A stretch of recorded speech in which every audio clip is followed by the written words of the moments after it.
Hey guys, Fred and Sheila McCoy at the Hatfield McCoy Museum, Liberty, Kentucky. You can go to fredmccoy.com, go to the top of the page, click on whatever you want. Sheila's behind the camera. Hi guys, hope you're having a great day. We're down at the museum today where we can utilize some of our documents, some of our boards, some of our photos, and talk about some of the things that we want to correct. This is going to be a Keeping It Real video. And this video, once again, is going to be on Altina Waller's book, Feud. And Altina Waller, out of all the authors that we correct, this is just one that's really Interesting. interesting. I was going to say gets under my skin, but we'll use her word. Interesting. Yep. If you ever want to know about Altina Waller, just Google History Channel and documentaries on Hatfields and McCoys, and you'll see Altina Waller. She's got a college degree, professor, and her credentials, I guess, speaks volumes for her getting on these things. A whole lot better speaker. You know, sometimes if you're a good speaker, you can speak about probably having a bowel movement, and as long as you're a good speaker, it will go. That's just it's not what I had intended to say, and I see back here. But sometimes it don't matter what you talk about, as long as you're a good talker and speaker, you can sell it. Yeah. A good presenter. And but anyway, let's get on with what I was wanting to cover. This is going to be out of Altina Waller's book, and Altina says that she couldn't find where Randall McCoy ever served in the Army on either side. Really? She says that in her book, that she couldn't find where Randall McCoy served on either side. Taken from the old roster and readily available to any person who wanted to take a couple of minutes of research. Come over here, Sheila, and I'm going to put this up here. Okay. And you can show in the gray there. This is McCoys who served in the Virginia state line. Okay. And the 45th Battalion. Here's Selkirk McCoy, Thomas. This is all people down through there that's related to Uriah McCoy, Randall McCoy. Here's Uriah. That's my great-great-grandfather, Uriah. Right. And as it goes down there, you're going to see Randall McCoy in the 45th. In fact, he served with Selkirk McCoy, the one that was on the pig trial.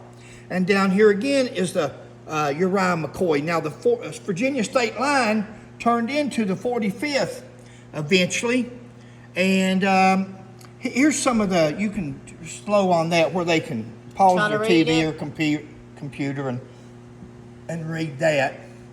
Okay. And once again, I'm going to put it down here in the chair. You can, and then I want to cover one part of this. Okay, you go ahead. This is going to be for another day. Some of this is. But here's the other half. Up here, and we done a video the other day talking about jealousy, where she says that Randall McCoy was jealous of Devil Anse, and if you'll just slow that, they can read it on their own. And again, we don't think it had anything to do with jealousy. We think it was a matter of losing his family members, his children, his brother, his nephew, and so forth like that. So this is just another board for Altina Waller and her book. And, you know, again, she calls her book either the true story or the real story, or references it like that. And we just really, it's really disgusting and disheartening that a professor, we expect that out of family members. A lot of books that's been written over the years are from Hatfields or McCoys, or in our case, both. And you know, it helps when you're both, when you're from both families, because you can write the good, the bad, and ugly on both families. Yeah. Unfortunately, or fortunately, whatever you want to say here, again, it was Kentucky Hatfields and McCoys and West Virginia Hatfields and McCoys. There was no better people in Pike County or Eastern Kentucky than Kentucky Hatfields. There's no better people. Down to River Road, down to Buskirk, down to where River Road started, where Allen Hatfield lived. Allen Hatfield actually lived on the Kentucky side of the Tug River, but Alan Hatfield's the one that shot Hubert Bay in Hubert Bay. 1947. But that's a Executed him. different story. But the Creek Hatfields, Blackberry Creek, Preacher Ance Hatfield, and Floyd Hatfield, and Elias Hatfield. Like I said, Elias was a little bit on the rough side from what everybody in history has said, but nothing mean like Devil Ance's bunch. He was just a drinker and a hellraiser. But you would expect out of the Hatfields and the McCoys to take whichever side they were on. They favor that side. I mean, that's just the way that it was. But when you've got a college-educated woman, professor,